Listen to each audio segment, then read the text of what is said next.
Hello sir, ನನ್ನ ಹೆಸರು ಕಾವ್ಯ ಅಂತ. I am from Hita Ayurvedic college. Sir, recently ಬಂದ ನ್ಯೂಸ್ ಪ್ರಕಾರ ಸರ್ ಶೆಫಾಲಿ ಅವರು ಅಂದರೆ ಶೆಫಾಲಿ ಫಿಲ್ಮ್ ಆಕ್ಟ್ರೆಸ್ 42 ವರ್ಷದ ಆ್ಯಂಟಿ ಏಜಿಂಗ್ ಡ್ರಗ್ಸ್. ಹಾಂ ಎಸ್ ಸರ್, ಅವರು ಸಾಯೋಕ್ಕಿಂತ ಮುಂಚೆ ಉಪವಾಸ ಇದ್ರಂತೆ ಸರ್.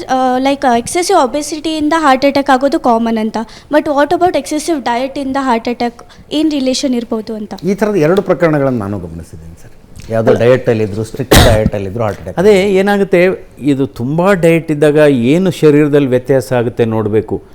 ಅವ್ರಿಗೆ ಸೋಡಿಯಂ ಲೆವೆಲ್ ಕಡಿಮೆ ಆಗುತ್ತಾ, ಪೊಟ್ಯಾಷಿಯಮ್, ಅವೆಲ್ಲ ಭಾರಿ ಕ್ರಿಟಿಕಲ್ ಇಂಗ್ರೀಡಿಯೆಂಟ್ಸ್ ನಮ್ಮ ಶರೀರಕ್ಕೆ. ಸೊ ತುಂಬ ಡಯಟ್ ಮಾಡೋದು ಕಡಿಮೆ ತಿಂದವನು ಹೆಚ್ಚು ಆರೋಗ್ಯಕಾರಿ ಅನ್ನೋದು ನಮ್ಮ ನಂಬಿಕೆ.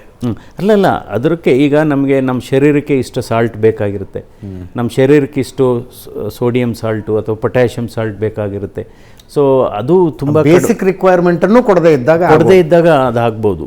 ಸೊ ನಂತರ ಇನ್ನೊಂದು, ನಮ್ಮ ಭಾರತ ದೇಶದಲ್ಲಿ ತೂಕ ಜಾಸ್ತಿ ಇದ್ದವ್ರಿಗೆ ಹಾರ್ಟ್ ಅಟ್ಯಾಕ್ ಆಗಬೇಕು ಅಂತ ಇಲ್ಲ.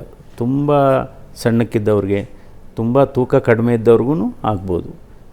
40 to 45% ಹಾರ್ಟ್ ಅಟ್ಯಾಕ್ ಆಗೋರಲ್ಲಿ ತೂಕ ಕಡಿಮೆನೇ ಇರುತ್ತೆ, ನಾರ್ಮಲ್ಗಿಂತ ಕಡಿಮೆನೇ ಇರುತ್ತೆ.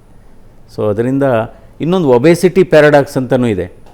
ತುಂಬ ಒಬೀಸ್ ಇರ್ತಾರೆ, ರಕ್ತನಾಳ ನಾರ್ಮಲ್ ಇರುತ್ತೆ. ಅದೊಂದು ಒಬೆಸಿಟಿ ಪ್ಯಾರಾಡಾಕ್ಸ್ ಅಂತ ಅದು ಇದೆ. ಇನ್ನೊಂದು ಈ ಥರ ತುಂಬ ಥಿನ್ನಾಗಿರ್ತಾರೆ, ಹಾರ್ಟ್ ಅಟ್ಯಾಕ್. ಅದಕ್ಕೆ ಥಿನ್ ಫ್ಯಾಟ್ ಇಂಡಿವಿಜುವಲ್ಸ್ ಅಂತೀವಿ ನಾವು.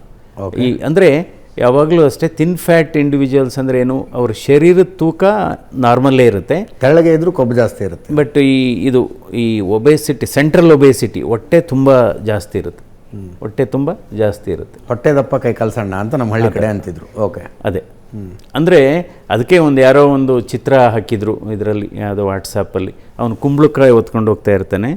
ಕುಂಬಳಕಾಯಿ ಅವನಿಗೆ ತುಂಬ ಹೊಟ್ಟೆ, ಆಲ್ಮೋಸ್ಟು ಪ್ರೆಗ್ನೆಂಟ್ ಲೇಡಿ ನೋಡ್ದಂಗೆ ಆಗುತ್ತೆ. ಅದಕ್ಕೆ ಅವನು ಏನು ಹಾಕಿರ್ತಾರೆ ಅಂದರೆ, ಇದು ತೋಟದಲ್ಲಿ ಬೆಳೆದಿದ್ದು, ಇದು ಮನೇಲಿ ಬೆಳೆದಿದ್ದು ಅಂತ.